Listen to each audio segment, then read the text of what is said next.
নিসামা কুকুরের বলে বাঘানা কথা আছে না?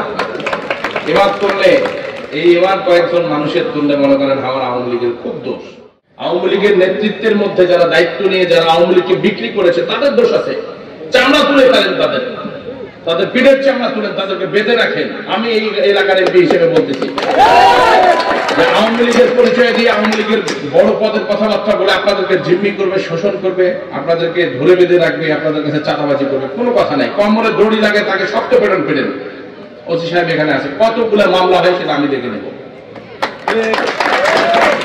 কিন্তু অন্যায় ভাবে যেন কেউ কোনো কিছু করতে না পারে। একটা সময় জমিদারের ছেলেরা রাজনীতি করতে করতে ফকির হয়ে গেছে, আর এখন সিটার বাটপাড়ারা রাজনীতি করতে করতে কোটিপতি হয়ে যাচ্ছে, নাঙ্গা ভোগের ছেলেরা।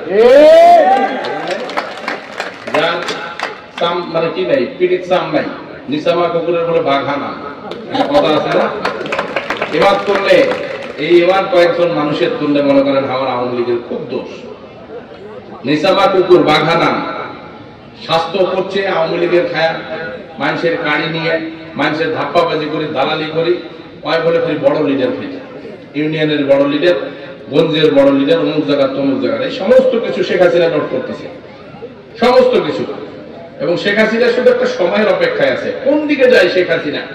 গরিবের ঘর দেয়, গরিবের খাদ্য দেয়, গরিবের ছেলে মেয়ের লেখাপড়ার দায়িত্ব নেয়, ওই গরিবের বিধবা মায়ের একটা ভাতার ব্যবস্থা করে, না ইন্টারন্যাশনালি সমস্ত চ্যালেঞ্জকে মোকাবিলা করে, না আওয়ামী লীগের সমস্ত মানুষের যে দ্বন্দ্ব সেটা মিটায়, না বিএনপির ঘর থামায়? একটা তো মানুষ 75 বছর পার হয়ে গেছে তার বয়স।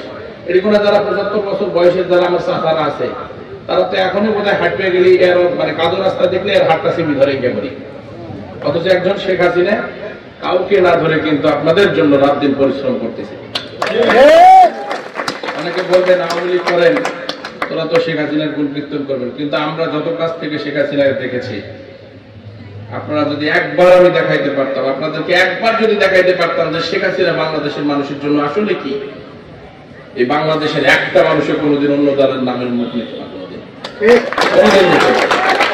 আওয়ামী লীগের নেতাদের হাজারো দোষ আছে, আওয়ামী লীগের কোনো দোষ নাই, শেখ হাসিনার কোনো দোষ নাই।